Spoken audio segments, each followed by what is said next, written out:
Welcome into another episode of the Daily Staley podcast. So this is episode number 2. I wanted to preview the Bears-Niners game as it approaches very quickly. Couple key points here I want to talk about. I've noticed on Twitter there's a lot of banter between NFC North rivals, which is normal this time of year. There's not much I can say of the Packers. Obviously, they've kicked our ass for a while. They've been blessed with Brett Favre and Aaron Rodgers, and good for them. But that window's closing.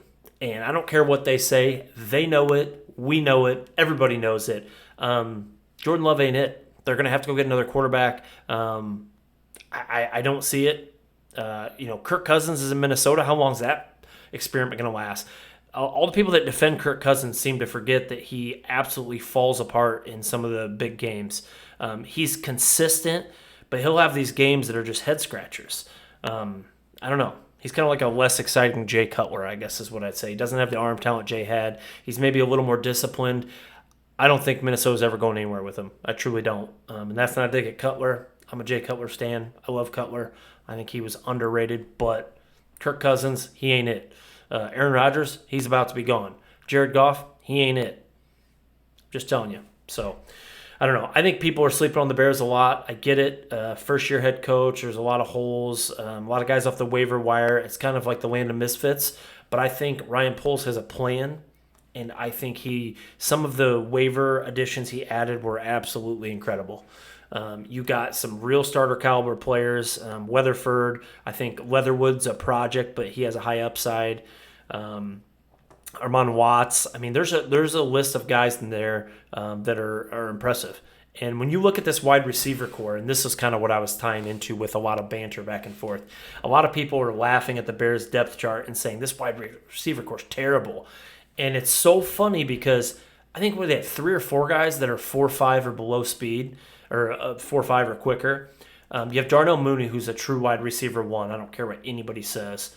You have Equanimous St. Brown, who, while he wasn't Aaron Rodgers' number 1 or number 2, he's a reliable pass catcher, and Luke Getsy thought enough to bring him here. So he believes in him, obviously coming from that system.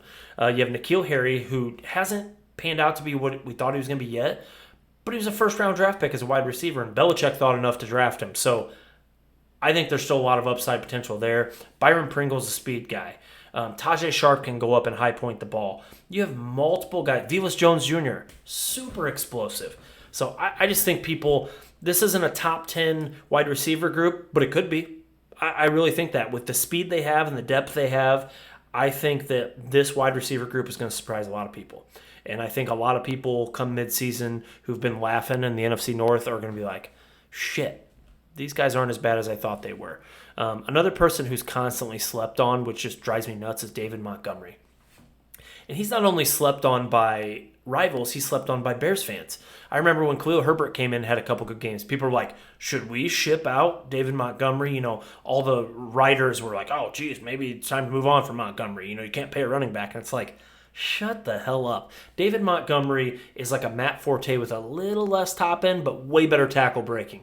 That guy does not go down. His first move is dirty. He's a great pass blocker. He's already had 1,000 yards rushing plus under Matt Nagy, who doesn't even know how to run the ball. So, no, David Montgomery is not losing his job to Khalil Herbert. David Montgomery, I truly believe, skill-wise, is a top 5 running back in the NFL. And I think this year, under this regime, he'll be a top 5 to 7 running back. I am 100% going to try to get him on my fantasy team. Draft is tomorrow night, so we'll see. I think this offensive line is a work in progress. We don't know what it's going to be. Again, I don't think they're the worst line in football. I think there's just so many people who just look at a piece of paper and go, oh, I haven't heard of him. He's not good. Who's that guy? Oh, who's it? And the way I know that is one of the sports groups, I think it was like PFT or it might have been Pro Football Focus. I don't know, one of these groups. They picked the Bears to go 3-14. And one of the key factors in that was defensively, they've lost multiple superstar impact players. Yeah, maybe from 2018. That just tells me that you did not watch the Bears the last 2 years. Khalil Mack has been in and out of the lineup. Akeem Hicks has been hurt a ton of games. You had some other aging vets on the team. This Bears defense, they're not at the 2018 level. I'm not going to get ridiculous. But this team, if they exceed expectations by a little bit, they could be a top 10 defense. with the youth they have, with Roquan Smith in there, you got Sanborn for depth.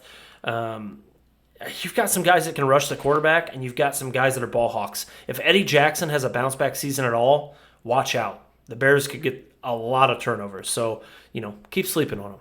So, yeah, talk about defense. Like I said, I think when it comes to so much hatred for the Bears, I don't know the national reason. I feel like the McCaskies pissed in someone's Cheerios or something. But I think the reason the NFC North is so obsessed with Chicago is Chicago's the best city in the world. I don't care what you say. It's on a lake. It has beautiful summers. It has great sports teams. It has great... Even when the sports teams are bad, the atmosphere is electric. I mean, look at the Cubs. 20 games out of, first place, and they're selling out the stadium every night. Chicago is one of the best cities in the world, and they realize Minnesota, Green Bay, Detroit, nobody wants to live there. They don't. They really don't. And I'm sorry. I know that's all you guys have. But when your sports teams aren't good, you have nothing else to look forward to. You've already seen that. I mean, you've had multiple World Series. You've had we already had the basketball dynasty back in the 90s. You had the hockey dynasty in the 2010 era. Chicago, when their sports teams are up here, is just electric all the time. It's a great city regardless, but when their sports teams are good, and I'm telling you, let the Bears get good, start winning the NFC North, go into the playoffs, go to a Super Bowl, win a Super Bowl. I mean, Chicago already has some of the best fans, and I mean, obviously I'm a little bit biased, but you let the Bears, they're going to build in Arlington Heights, which is big news. That's exciting that they announced that. I will admit I was originally a big homer. I wanted them to stay in Soldier Field, but the reality is that has been a long time coming. That the field has been poor conditions. Chicago hasn't supported them, and the mayors haven't really extended an olive branch. Just a couple years ago, Mayor Lightfoot was ripping on the Bears, talking about they need to worry about putting a winning product out before they worry about the stadium and all this.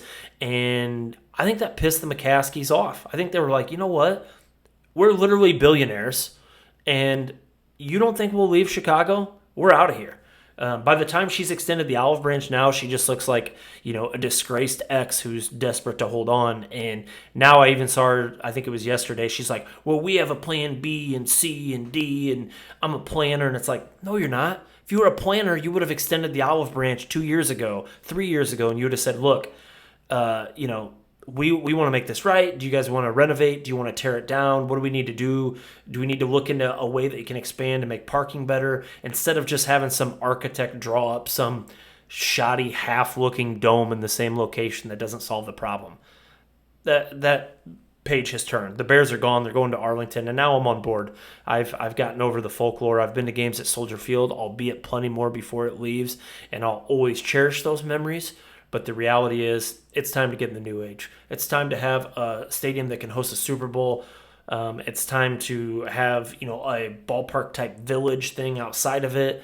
And, you can still see the city skyline. A lot of other teams don't play in their city, and maybe it won't have as cool a feel. But I tell you what, the fan experience will be better. So that's exciting. There's a lot of exciting things going on. But it all starts with putting a good product on the field.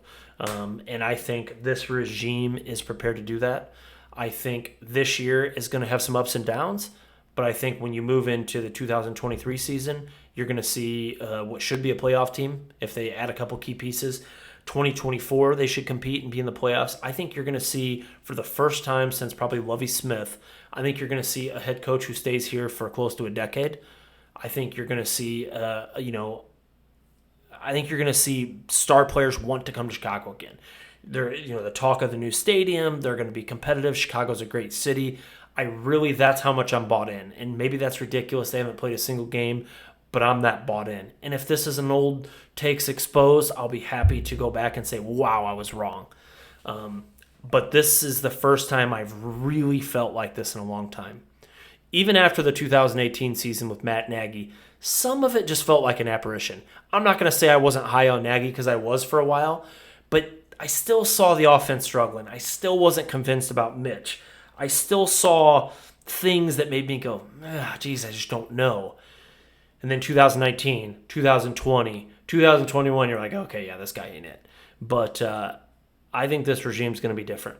I think they built this. I think Poles is going to build this thing for sustainability.